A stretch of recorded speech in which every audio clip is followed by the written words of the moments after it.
정치 맞수다. 오늘은 장성철 공론센터 소장, 김상일 정치평론가와 함께합니다. 어서 오세요. 네, 안녕하세요. 안녕하세요. 네. 어제 전격 단행된 검찰 인사를 아주 시끌시끌합니다. 네. 김건희 여사의 명품백 수수 의혹과 도이치모터스 주가 조작 의혹을 수사 중인 서울중앙지검 지휘부가 모두 교체가 됐어요. 이 검찰총장의 참모 역할을 하는 대검 간부도 한 명 빼고 다 바뀌었거든요. 검찰총장 임기가 넉 달밖에 안 남았잖아요. 그렇죠. 근데 꼭 했어야 했나? 이런 얘기가 지금 나오고 있는데 먼저 여야는 이번 검찰 인사 어떻게 보는지 먼저 들어보고 시작하겠습니다. 인사권이야 뭐 정례적으로 하는 거니까 예. 그 기관들에 맞춰서 하는 거 아니겠어요? 그리고 지휘부가 몇 명이 바뀐다 그래서 검사는 실무적으로 하는 거잖아요. 예. 위에 있는 그 지도부야 방향성을 제시하는 거겠지요. 예. 그래서 실질적인 수사가 이루어지고 하는 거는 검사들과 수사관들이 알아서 이런 부분들이 다 이루어질 텐데 그게 수사가 무마하라고 한다고 해서 무마가 되겠습니까? 전 거기엔 동의할 수가 없고요. 이창수 전주지검장은 성남FC 후원금 의혹 사건을 진두지휘했던 검찰 정권의 최일선에서 야당 탄압 선봉에 섰던 대표적인 친윤 라인입니다. 검찰을 더 세게 틀어지고 김건희 방탄에 나서겠다는 신호탄입니다. 인사든 국정이든 대통령의 행보가 여전히 노골적입니다. 총선 민심을 무시하고 본인이 하고 싶은 대로 다 하겠다는 일방통행, 마이웨이 선언과 무엇이 다릅니까? 네, 여야 완전히 다르게 보고 있는데요. 두 분 어떻게 평가하시겠어요?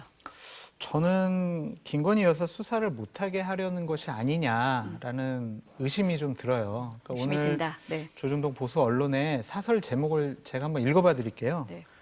김 여사 수사 지휘라인 전격 교체. 지금 꼭 했어야 했나? 미묘한 시점에 우구심 키운 검찰 고위급 인사. 김 여사 수사 지휘부 전격 교체. 왜 지금? 무슨 의도로? 이렇게 보수 언론에서도 의심을 하는 것을 보면 김건희 여사 수사가 진행되는 것에 대해서 용산과 법무부 장관은 상당히 불편해하고 싫어했다. 그래서 이 수사 라인에 있는 여러 검사들을 좀 네. 바꾼 거 아니냐. 그렇게 좀 의심을 해볼 수밖에 없는 상황이 아니냐라고 말씀드려요. 시기가 꼭 요때였어야 했냐? 정기 인사도 아니잖아요. 아니잖아요. 그러니까 그리고 법무부 장관이 당분간 인사 안 해요라고 얘기했는데 갑작스럽게 인사했단 말이에요. 그럼 다른 이유가 있는 거죠. 그럼 다른 이유는 뭘까? 11일 전에 검찰총장이 김건희 여사 관련된 수사를 좀 제대로 해보자. 법과 원칙에 따라서 이거 우리 제대로 조사해보자. 내 임기 중에 이것을 정리하겠다라고 얘기를 한 다음에 이루어진 거잖아요. 그럼 그거라고 볼 수밖에 없는 의심을 상황 아니에요. 안 하기가 어렵다. 네. 정확한 지적이죠. 어떠세요? 그렇죠. 검찰총장 4달 임기가 남았습니다. 검찰총장이 바뀌면 위에서부터 줄줄이 이제 자리가 비잖아요. 그렇죠. 그러면은 그때 또 인사일을 해야 되잖아요. 근데 지금 왜 했을까? 그 4달 남은 임기 안에 뭔가 신속하게 매듭을 짓고 싶다라는 의지를 가진 총장의 의지를 꺾기 위한 것 아닌가 이런 생각이 들고요. 윤석열 총장을 띄웠던 유명하게 만들었던 한마디가 있습니다. 사람에 충성하지 않는다. 네. 그러더니 부인인 김건희 여사한테는 충성을 다하는 것 같다는 생각이 듭니다. 이게 도대체 뭔가 국민들은 의아해할 수밖에 없고요. 자, 대통령은요 선거의 결과물입니다. 재보궐선거에 민심이 있었고요. 그다음에 국회의원 총선거에 민심이 있었어요.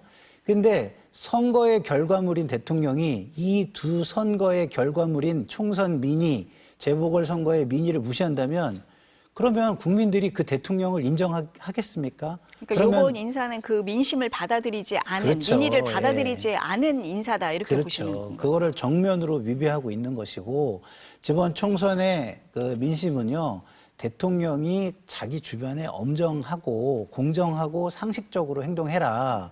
그리고 그 고집불통인 그런 모습을 좀 변화해라. 이런 거였잖아요. 근데 그 모습을 그대로 보여주고 있는 겁니다. 이러면 제가 볼 때는 우려스러운 게 그 선거의 결과물인 대통령을 국민들이 인정하지 않기 시작할 수 있다. 이런 달라진 걱정이 모습을 듭니다. 보여주지 예. 않고 있다라는 게 보여진 인사다 이렇게 맞습니다. 보시는 거네요. 그러니까 김건희 여사 수사를 못하게 하려고 하는 것이 아니냐라고 의심할 수밖에 없는 이유 네. 중에 또 하나가 서울중앙지검 제1차장실 산하에서 명품백 관련된 그렇죠. 수사를 하고 있잖아요. 4차장 산하에서는 도이치모터스 주가 조작 사건을 지금 조사하고 있습니다. 거기 다 바꿨어요. 그렇죠. 후임자를 임명 안 해요. 이건 뭐겠어요. 이건 수사를 하지 마라는 암묵적인 사인이 아니냐. 그렇게 볼 수밖에 없죠. 앞서 소장님이 이제 말씀을 하실 때 그 이원석 검찰총장이 김 여사의 명품백 수수 의혹에 대해서 신속하고 엄정한 수사를 지시한 지 11일 만에 맞습니다. 인사가 단행이 됐어요. 그럼 이제 사람들이 이 총장이 그럼 어떻게 할 거냐, 인사의 반기를 두고 사퇴할 거냐, 아니면은 뭐 어떤 입장을 표명할 거냐 이제 궁금했었는데 오늘 아침 출근길에 한 말씀 하셨습니다. 먼저 들어보실까요? 어느 검사장이 오더라도 수사팀과 뜻을 모아서 일체의 다른 고려 없이 오로지 증거와 법리에 따라서만 원칙대로 수사할 것입니다. 저는 우리 검사들을 수사팀을 믿습니다. 인사는 인사이고 수사는 수사입니다. 저는 검찰총장으로서 공직자로서 저에게 주어진 소임, 직분, 소명을 다할 뿐입니다. 그 이상도 그 이하도 없습니다. 저 검찰총장으로서 저에게 주어진 소명과 책무를 다하겠습니다. 인사는 인사고 수사는 수사라고 했습니다. 원칙대로 검찰총장으로서 소명과 책무를 다하겠다고 말하긴 했는데요. 이게 원론적인 얘기긴 한데 왠지 이게 불편한 심기가 읽히거든요. 어떠세요? 상당히 불편하겠죠. 왜냐하면은 이번 검찰 인사 관련해서 사전에 뭐 어떤 논의라든지 협의가 있었습니까? 그랬더니 아니요, 보고만 받았는데요. 이랬잖아요. 검찰청법 34조에 의하면 저런 검사들 인사할 때 검찰총장의 의견을 듣게 되어 있습니다. 근데 그 의견을 듣지 않았잖아요. 왜 안 들었겠어요? 검찰총장을 불신임하고 있다라는 우리가 생각을 할 수밖에 없는 상황인 것이고, 지난 2020년도 1월 달에 추미애 법무부 장관이 윤석열 검찰총장 무시하고 검찰 인사를 다 해버렸어요. 했죠. 그때 조국 전 장관 수사, 그리고 울산시장 선거 청와대 개입과 관련된 수사를 막 마음대로 하니까 그거 못하게 다 검사들 좌천시켜버리고 수사팀도 해체해버리고 막 그랬었거든요. 그때랑 똑같은 일이 벌어진 거예요. 그러면은 검찰총장 당신에 대해서는 우리는 불신임하고 있어. 당신 나가줬으면 좋겠어. 이런 게 용산의 뜻인데 검찰총장은 일단 버티기로 마음을 정한 것 같아요. 검찰총장으로 소명과 임무, 책무를 다하겠다고 하는데 과연 그럴 수가 있을까? 그런 좀 걱정이 듭니다. 그 사전 협의 말씀을 하셔서 그런데 일부 언론에 보면은 사전 협의는 했다. 했대요? 근데 이게 협의가 아니라 통보다. 아니 일반적 보고만 통보 받았다고. 아니었겠나. 보고만 받았다고 네. 검찰총장이 그거를 그렇게 협의라고 본인이 할 수 얘기했어요. 없고 여기 질문에도 보면은 네. 충분한 협의를 거치지 않았다는 게 좀 드러나고 있다. 이렇게. 그렇게 봐야죠. 네. 그러니까 마음이 불편하니까 오늘 원래 지방 순시 일정이 있었는데 갑자기 그것도 서울로? 취소하고 다시 그냥 대검찰청으로 출근했잖아요. 본인이 국민들에게 제 생각은 이래요라는 대국민적인 메시지를 남기고 싶어 한 거예요. 그렇기 때문에 이 부분은 지금 용산과 법무부 장관 그리고 검찰총장 사이에 상당한 불협화음이 있다라고 볼 수밖에 없습니다. 그러니까 질문에 대해서 아니다라는 확실한 그렇죠. 얘기를 안 하고 있는 걸로 봐서는 불편한 심기를 이렇게 다 드러냈다. 맞습니다. 어떻게 보세요? 예, 저도 그렇게 생각하고요. 뭐 사실상의 반발을 하고 있는 것이다. 그러나 그것을 적극적으로 표명하지 않고 굉장히 어떤 앞으로 수사를 엄정하게 할 수 있도록 무언가를 할 것 같은 어떤 결의에 찬 모습을 보여줌으로써 결의를 보여줬다. 결의에 찬 모습만 보여줬죠. 결의는 안 보여주고. 근데 저러고 말면 안 되고요. 네. 저기에서 한 발 더 나가서 의지를 공개적으로 표명을 하고 그다음에 또 수사가 제대로 이루어지지 않을 때 적극적인 수사 지휘에도 나서야 된다라는 생각이 저는 드는 게 하실 수 있을까요? 왜냐하면 네. 그렇게 안 하면 그 결과를 국민이 믿겠습니까? 자, 총장이 검사들의 수사를 믿는 게 뭐가 중요합니까, 지금? 국민들이 믿는 게 중요하죠. 국민들이 못 믿으면 지금 국민들이 못 믿을 때 특검하겠다고 했지 않습니까? 대통령이. 벌써부터 못 믿게 다 만들었잖아요, 본인이. 지금 특검을 간다 해도 전혀 이상하지가 않습니다. 지금 제가 볼 때는요, 이거 여론조사 다시 하면은요, 특검에 대한 지지율이 훨씬 올라갈 것 같아요. 국민들이 바보가 아니지 않습니까? 근데 지금 마치 국민을 바보 대하듯이 지금 대통령이 인사나 이런 행정, 국정 운영의 모습을 보여주고 있다. 이런 부분이 굉장히 저는 위험하다 이런 생각이 듭니다. 그러니까 지금 검찰총장이 수사팀을 믿겠다라고 얘기를 했지만 국민들이 보기에는 과연 믿을 수 있겠느냐 그렇죠. 이렇게 네. 생각할 수밖에 없다. 그렇죠. 이렇게 보시는 그러면은 믿을 수 없는 사람들에게 적극적으로 개입해서 그나마 좀 약간 이번에 어느 수사 정도 의지를 보였으니까. 갈등을 네. 보였다라고 갈등의 한 축이라고 생각되는 사람이 적극적인 의지와 적극적인 수사 지휘의 모습을 보여주지 않는 한 국민의 신뢰는 저는 요원하다고 생각합니다. 지금 이제 갈등 얘기를 이제 하셨는데요. 이제 용산 대통령실하고 갈등이 있었냐라는 질문이 있었거든요. 근데 이 총장이 들어가면서 제가 드릴 수 있는 말씀이 아니라고 했어요.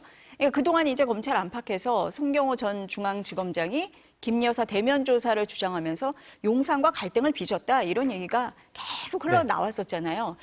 이번 요 대답으로 갈등설이 확인된 거다 이렇게 보는 기류도 아니, 있던데. 그렇게 봐야죠. 그렇게 봐야 왜냐하면 됩니까? 갈등이 없었으면은 그런 갈등 없습니다. 저희들은 긴밀하게 여러 가지 문제들에 대해서 논의하고 상의하고 지시받을 건 지시받고 보고할 건 보고하고 있습니다. 그렇게 확실하게 대답을 해줬어야 된다. 맞습니다. 네. 근데 그런 대답이 없잖아요. 보통 이제 마음이 불편하고 그 질문에 대해서 인정을 하는데 정확한 대답을 못할 때 정치인들이나 좀 지도자급 인사들이 하는 말이 있어요. 드릴 말씀이 없습니다. 드릴 말씀이 이거거든요. 없습니다. 그거는 네. 맞습니다. 그렇게 해석을 하면 될 것 같아요. 그래서 지금 상당한 불협화음이 있다고 볼 수밖에 없습니다. 어떻게 보세요? 저는 갈등의 소지가 있었는데 그거를 그 의구심을 참지 못하고 대통령이 그 갈등을 확 키웠다. 요번 인사로 갈등이 있다는 거를 확 보여줬다, 키워버렸다. 키웠다. 네. 예. 그러니까 총장 입장에서는 그게 다목적 카드였을 수도 있어요. 어느 정도 그 검찰에 대한 국민의 어떤 불신 같은 걸 좀 완화시키면서 상황을 좀 보겠다. 그리고 좀 이렇게 진행시켜 가면서 또 결정을 하겠다. 이런 거였을 수도 있거든요. 그러니까 처음에 그 얘기를 했을 때 엄정수사, 철저수사 얘기를 그렇죠. 했을 때 의중이 그렇죠. 뭐지? 뭐 네. 이쪽인가? 네. 이런 얘기가 있었는데 그러니까요. 이번 인사로 그걸 확인시켜 준 거다. 그렇죠. 확실하게 보여줬다. 갈등이 네. 만들어졌다. 저는 오히려 이렇게 오히려, 봅니다. 네. 예. 갈등설에 불과하던 게 이제 예. 확인이 갈등의 됐고. 소지가 있었던 것을 네, 네. 대통령의 의심이 엄청나게 키웠다. 이렇게 저는 봅니다. 아까 우리가 이제 민정수석실 얘기도 잠깐 나왔었는데 민정수석실 부활한 지 이제 불과 엿새 만에 이번 인사가 이제 단행이 됐어요. 이게 대통령실이 민정수석에 김주현 전 법무차관 임명하면서 주 역할 민심 청취라고 하기는 했는데 정치권에서는 이제 민정수석실 부활과 김건희 여사 수사 라인 교체를 연관짓는 시각이 많단 말이에요. 그 부분은 어떻게 보세요? 그것도 지난주에 저희가 이 방송에 나와가지고 왜 저런 분을 민정수석에 임명했을까?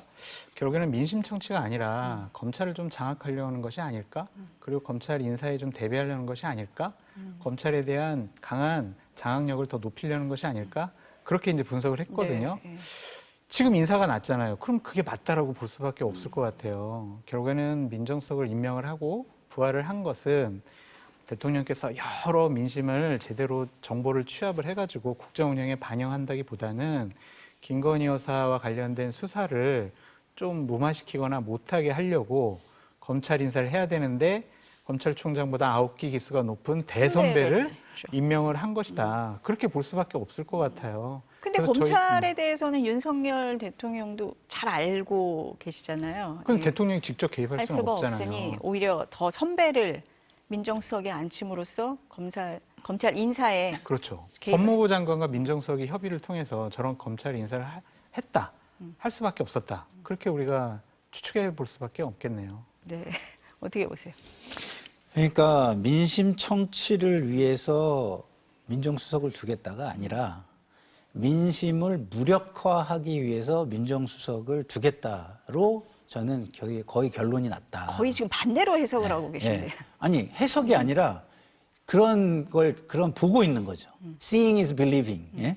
제가 보고 있는 걸 저는 믿고 있는 것뿐입니다. 지금 보여지는 일련의 그렇죠. 과정을 예, 보면서 과정이 그렇다. 이거는 민심 청취가 아니잖아요. 민심 청취면 민심에 청취를 했으면 민심에 맞게 해야지. 민심을 듣고 그 반대로 하면 그 민심을 무력화시키고 그거를 어떻게든 분쇄하고 그러려고 하는 거 아니겠습니까? 그런데 그 방식이 민정수석실을 통해서 사정기관들을 장악하고 공직사회의 기강을 잡아서 레임덕 현상을 없애고 그리고 그 힘으로 또 어떤 민의 같은 거를 뚫고 나가고 하는 그런 용이 아닌가 이런 것들이 제 개인적인 입장에서는 의구심도 훨씬 커졌고 나름대로의 확신, 뭐 확신까지는 아니더라도 거의 뭐 그럴 것이다라는 생각이 훨씬 커졌다 이렇게 말씀드릴 수밖에 없습니다. 예. 그동안에 갖고 있던 의구심이 이번 검찰 인사를 예, 통해서 확인이 되고 확인된 있다. 부분이 예, 예. 많다 이렇게 보시는 거네요. 네.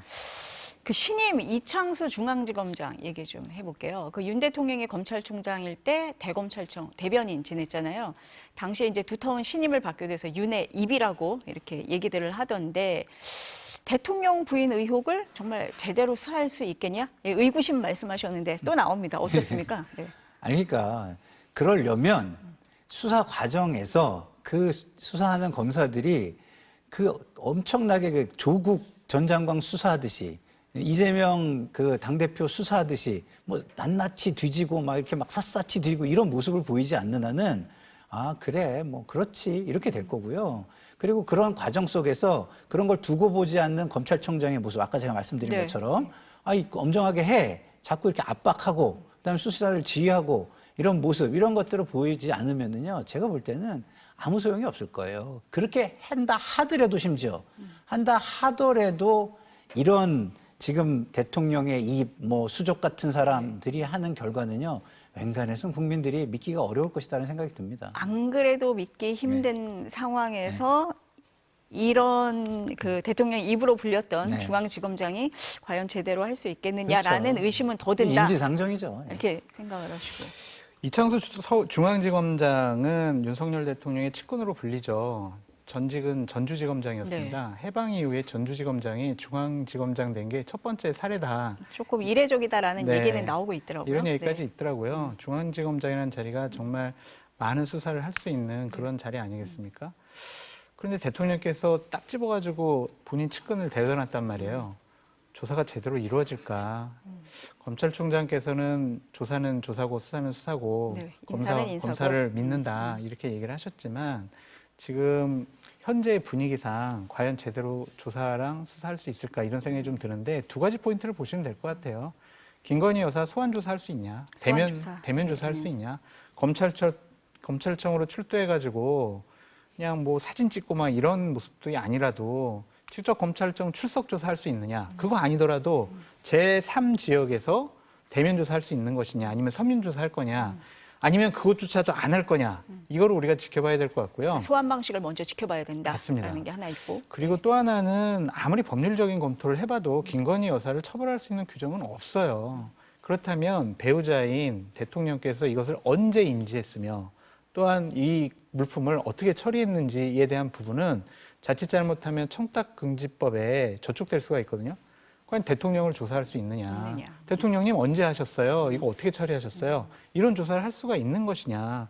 우리가 그거를 지켜보면 우리 이창수 신임 중앙지검장의 수사 의지를 읽을 수가 있을 것 같다라는 생각이 듭니다. 근데 저는 네. 지금 우리 장 소장님 말씀하신 것처럼 혐의가 없다라고 얘기를 하잖아요. 저는 그렇지 않다고 봐요. 처벌하기 어렵다. 처벌하기 어렵다는 처벌하기 말도 어렵다. 저는 맞지 않다고 보는 게 우리가 정치인들이 뇌물을 받았을 때 처벌하기 어려웠어요, 옛날에. 그래서 어떻게 했습니까? 정황 증거나 이런 것들이 좀 구체적이면 처벌했습니다. 그게 포괄적 뇌물죄예요.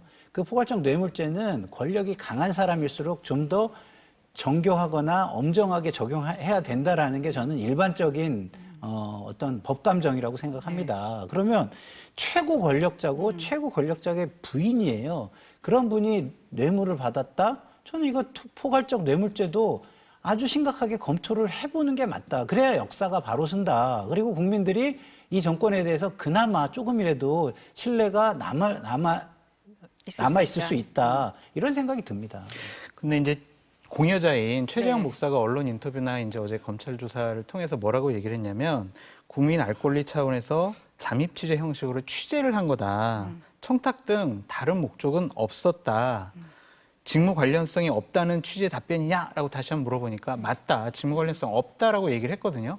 그렇게 되면은요, 공여자의 직무 관련성을 부인을 하게 되면은 누구도 처벌하기 어렵다라는 게 법에 나와 있기 때문에 이것 갖고 김건희 여사를 처벌하기는 상당히 어려울 것 같아요.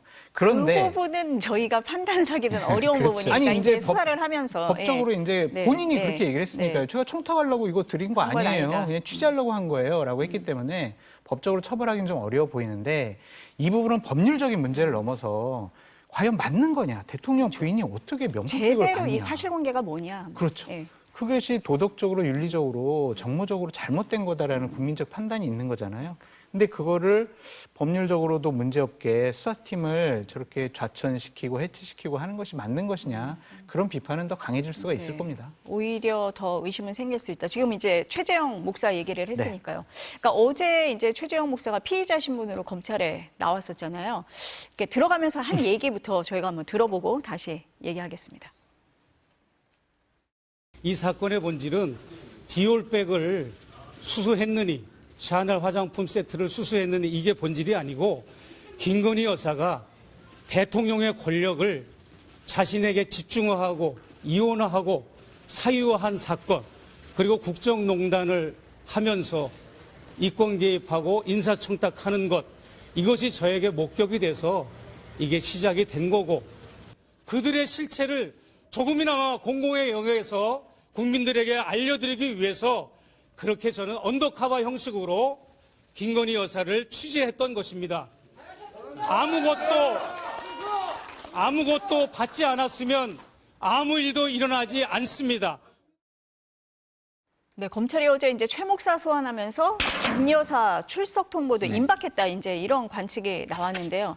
이게 공교롭다고 표현해야 될지 모르겠는데 최 목사 부른 날 검찰 인사가 단행됐단 말이에요. 요거는 좀 어떻게 봐야 될까요?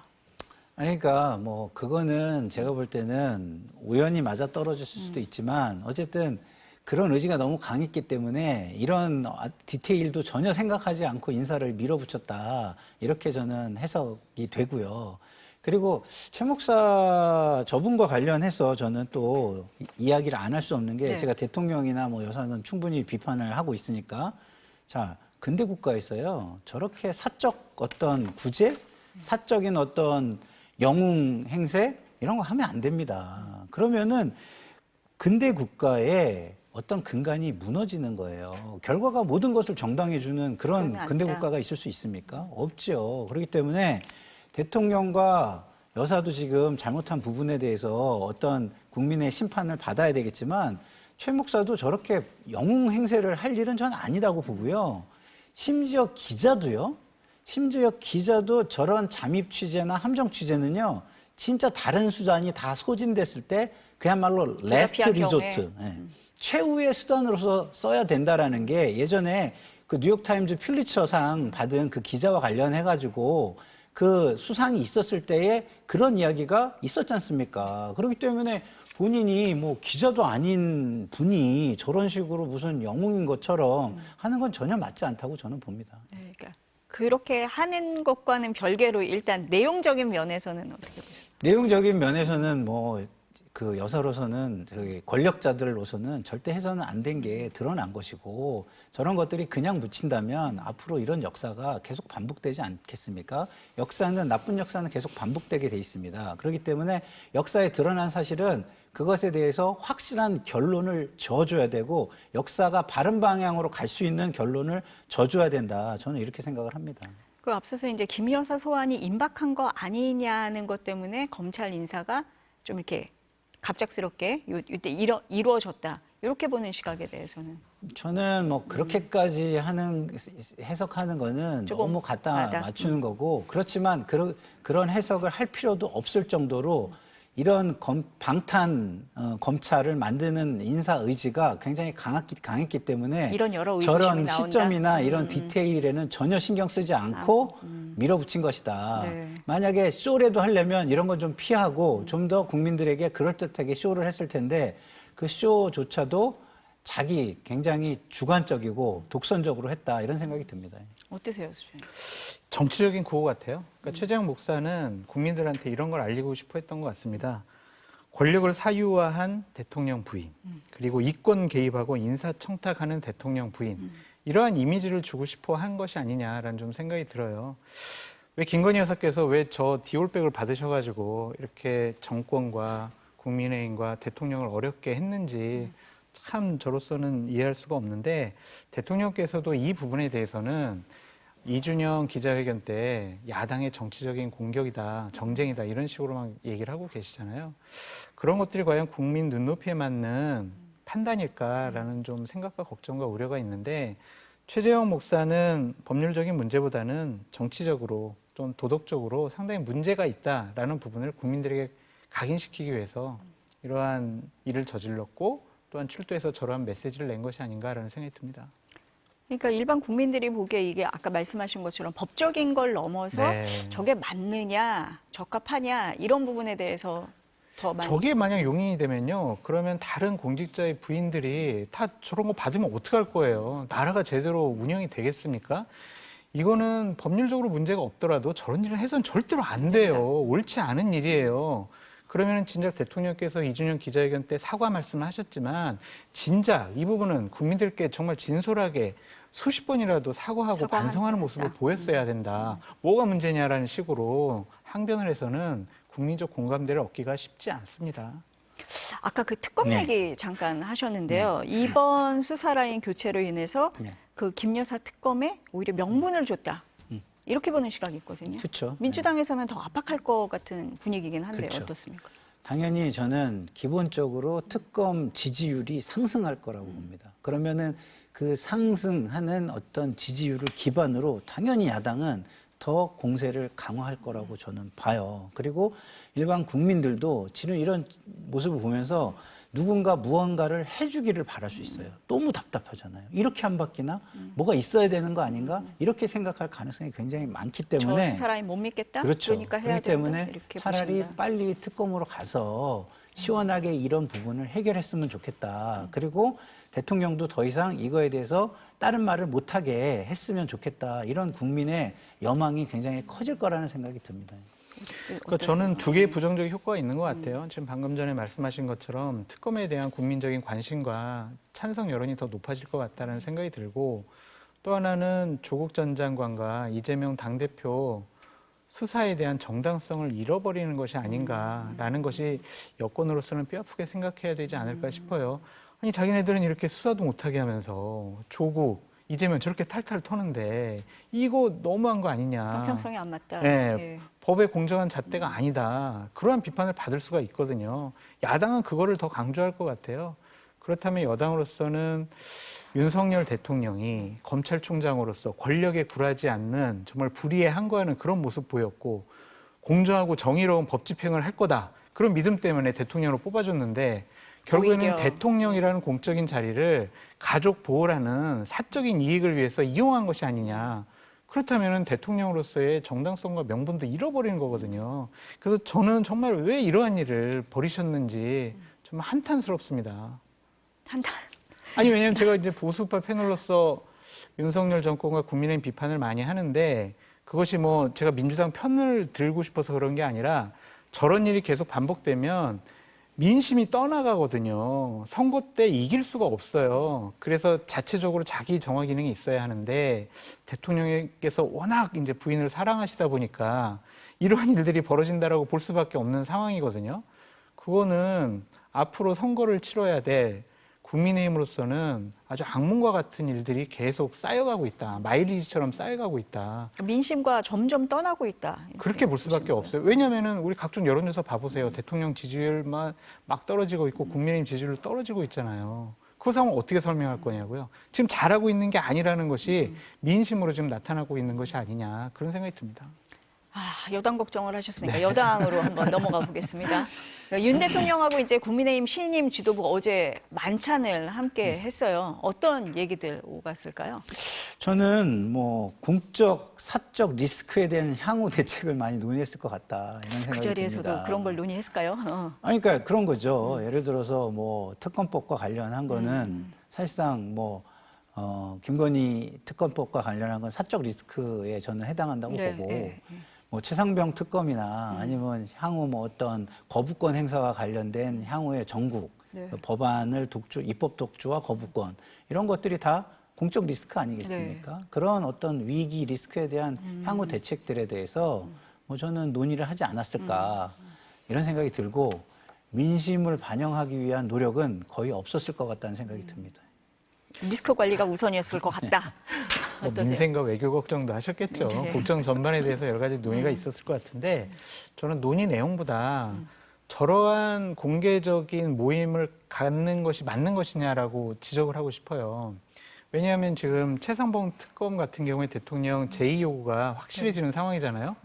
그러면은 대통령께서 그거는 단일대우 똘똘 뭉쳐가지고 그걸 다 반대하고 통과시키면 안 돼요. 의원들 단속 잘하세요. 그런 얘기를 안 했을까? 그리고 김건희 여사와 관련된 문제도 자, 김건희 여사 관련해서는 이거는 아무 문제 없으니까 이것도 방어 잘해주세요. 라는 것. 또한 이제 전당대회를 하잖아요. 그러면 전당대회 룰 같은 경우에 또 어떻게 할 거냐. 전당대회 지도부 구성 어떻게 할 거냐. 이런 걸 논의 안 했을까라는 의심을 할 수밖에 없잖아요. 현재 저런 거를 공개적으로 지도부 회동을 하면서 의심을 받게 하는 것이 맞는 것이냐. 그냥 주말쯤에 비공개적으로 그냥 만나가지고 간단히 점심 드시고 상견례 격려했다. 했다라는 정도로. 그 정도로 했으면 얼마나 좋았을까. 괜히 여러 가지 의심을 자초한 것이 아니냐. 그런 생각도 좀 듭니다. 지금 하고 있는 행보 전부가 다 의심과 의구심을 오히려 낳는 쪽으로 가고 있다. 이렇게 보시는 거예요? 그렇게 보여져요. 이런 논의를 안 했을까요? 그리고 여러 가지 부분에 있어서 가장 이제 문제스러운 것은 대통령께서 너무 당에 관심이 많으신 것, 또한 저런 모습 보이게 되면 전당대회도 본인이 원하는 지도부를 꾸리려고 하는 거 아니야? 이런 의심을 갖게 하는 것, 그것은 옳아 보이지가 않습니다. 요 연장선상인데 그 황우여 비대위가 친윤계 일색이다. 이런 평가가 좀 많이 나왔었잖아요. 이제 지난 총선 그 참패의 원인 중에 하나가 수직적 당정 관계 때문이다라는 시각도 있는데 요 극복이 될까요? 극복이 되지 않을 것 같아요. 그러니까 극복을 한다면은 여당으로서 지위를 잃어버리는 거다라고 볼 수밖에 없거든요. 그러니까 집권 여당이 당 대표가 대통령과 아니면 대통령 비서실장과 얘기도 잘 안 하고 긴밀하게 여러 가지 얘기를 안 해요. 그럼 이건 야당의 길을 가겠다는 거잖아요. 그러니까 그럴 수는 없을 것 같아요. 여기는 교감이 그냥 있을 수밖에 없다. 네, 예, 전당대회 예. 준비하는 그냥 형식적인 지도부기 때문에 그런 일은 벌어지지 않을 것 같은데 과연 차기 지도부가 어떠한 모습과 어떠한 관계 설정을 할 것이냐 그것을 좀 눈여겨보는 게 좋을 것 그러니까 같아요. 교감하고 소통은 해야 하지만 그럼에도 불구하고 또 너무 수직적으로만 할 수는 없는 거잖아요. 근데 그게 앵커님의 이제 바람이신 것 같고 또 원론적인 질문 같으신데 수직적인 당정 관계, 수직적인 대통령실과 당과의 관계가 될 수밖에 없을 것 같아요. 왜냐하면 대통령 비서실장 봐보세요. 지금 여당 비대위원장 했던 분, 당에서 가장 선수가 높은 분을 대다 놨잖아요. 네. 정진석 비서실장. 그리고 당 같은 경우에는 친윤 인사로 불려지는 그런 지도부 구성했고 황우여 비대위원장도 계속 우리가 보수의 정체성을 확립해야 돼. 그리고 우리가 단일대우로 똘똘 뭉쳐야 돼. 라고 추경호 원내대표도 이런 얘기를 하잖아요. 네. 전혀 수직적인 당정 관계를 수평적 당정 관계로 바꿀 생각이 없어요. 그래서 그걸 기대하는 것은 어렵다라고 말씀드립니다. 어떠세요? 일단 보여지는 것만 봐도 편향적으로 보이잖아요. 이미지 자체가 친윤계, 굉장히 편향적이고 비대위 내 구성 식- 인선 자체가 그렇게 보인다. 그렇죠. 네. 내 식구, 내 편들로 똘똘 뭉치겠다 이렇게 보이잖아요. 그러면 총선 이후에 비대위는 어떤 비대위가 되냐? 국민을 위해 대통령에게 간언하는 비대위가 돼야 되잖아요. 간언을 할 수 있을까요? 제가 볼 때는 저 모습은요. 내재적 한계가 너무 뚜렷한 거예요. 예? 이미 같은 편으로서의 내재적 한계가 너무 뚜렷해요. 그러다 보니까 대통령에게 눈치 보고 그다음에 대통령을 위해서 아부하는 비대위가 될 가능성이 굉장히 높아 보이는 겁니다. 그렇지 않으려면 보여지는 모습부터 갈라져야 그렇지 된다. 않을 것 같은 사람들로 했어야 돼요. 검찰 인사도 그렇고 비대위 인선도 그렇죠. 그렇고 일단 네. 보여지는 거에서 네. 의심을 할 수밖에 그렇죠. 없는 구성이다. 네. 제가 계속 말씀드리잖아요. 국민들이 무슨 양말 뭐 이렇게 뒤집듯이 대통령의 모든 거를 까 뒤집어 볼 수 있는 것도 아니면 그러니까 보여지는 밖으로 게 보여지는 믿는 게, 겁니다. 네. 제가 계속 얘기하잖아요. Seeing is believing이라고. 예, 그런 겁니다. 그리고 우리가 정치를 하면서도요. 가장 유능한 정치인은 뭐냐? 비주얼라이제이션을 잘하는 정치인이에요. 시각화를 잘하는 거. 자기가 하고자 하는 일, 한 일, 하는 과정 이런 거를 시각화를 잘해서 국민에게 각인시키는 사람이 제일 잘하는 거예요. 뭡니까? 그게 드러나는 거죠. 인사 이런 거, 그다음 메시지, 그다음에 일정 이런 것 속에서 그걸 녹여내는 게 가장 훌륭한 정치인 아닙니까?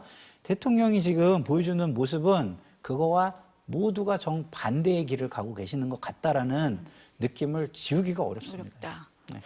아까 소장님이 그 무슨 얘기에 오갔을까 할 때 전당대회 룰도 살짝 말씀하셨거든요. 네. 룰 바꿀 수 있을까요? 바꿔야죠. 그러니까 오늘 아침에 김용태 당선인, 지금 비대위원이죠. 나와서 인터뷰하는 걸 들어봤는데 당초에 100% 당원의 힘으로 지도부를 선출해야 돼라고 주장했던 분들도 지금 사적으로 얘기를 나눠보니까 아니 그거는 잘못된 것 같아. 지금 룰 그렇게 바꿔야 하신대요? 돼. 예, 이렇게 지금 얘기를 하고 있대요. 근데 그 비율이 중요할 것 같습니다. 자, 민심을 반영해서 10% 국민의 뭐 민심을 반영하고 90%는 당원의 민심을 반영하겠다. 이렇게 얘기를 하면 안 바꾸는 거랑 똑같잖아요. 그래서 적어도 한 50대 50은 돼야 되지 50대 않을까. 50까지는 돼야 된다. 좀 그런 생각이 네, 들고요. 네. 민심이 반영되지 않은 정당이 무슨 의미가 있을까라는 좀 생각이 듭니다. 우리가 일주일마다 계속 여론조사 하잖아요. 국민의힘 정당 지지율, 민주당 정당 지지율, 이거 국민들이 이 당을 어떻게 평가하고 어떻게 지지하느냐, 그거 조사하잖아요. 왜 조사해요? 이 당이 인기가 있냐 없냐 그걸 조사하는 거 아닙니까? 근데 지금 그런 지도부를 당원들로만 뽑겠다라는 것은 말이 안 되고, 우려스러운 것은 당시에 정진석 지금 현재 비서실장이 비대위원장 할 때 윤심이 당심이고 당심이 민심이다 이런 식의 얘기를 했었거든요. 그분이 비서실장으로 있는데 과연 이것이 바뀌어지는데 원만하게 처리가 될까, 그런 걱정은 있지만 지금 많은 비대위원들이 국민 눈높이에 맞게 전당대 룰을 개정해야 된다라는 얘기를 공개적으로 하고 있기 때문에 바뀔 가능성이 높다. 퍼센트가 문제다. 그렇게 말씀드려요. 일단은 바뀔 가능성이 높다. 근데 뭐 일각에서는 뭐 관리용 비대위가 뭐 그런 것까지 하냐는 얘기 많았지만 지금 분위기는 조금 바뀌고 있는 것 같다라고 느끼시는 건가요? 뭐 황우여 비대위원장도 이건 한번 검토해보겠다고 얘기했고 네. 다수의 비대위원들이 바꿔야 된다라고 얘기를 하고 있기 때문에 바뀔 가능성이 높습니다. 어떻게 보세요? 바뀔까요? 저는 뭐 이전에는 가능성이 그렇게 높지 않다고 봤는데 네. 어제 가능성이 좀 높아지겠구나 이런 생각이 들었어요. 어제 왜 무슨 일일까요? 대통령의 검찰 인사를 보면서 당내 구성원들이 대통령은 구제불능이구나. 우리라도 살아야지. 힘이 있는 사람이니까 눈치는 보고 아부는 하더라도 우리는 살아야지. 라는 생각을 당내 위기감이 굉장히 높아졌을 것 같아요. 그러면 그런 의미에서 가능성이 저는 높아지지 않았을까? 이런 생각이 듭니다. 그래서 비대위원들 가운데도 이거 바꿔야 된다라는 그래서 의견이 우리가 점점 일단 나온다. 우리는 살아야지 이런 생각을 할지도 모르겠다 이런 생각이 듭니다.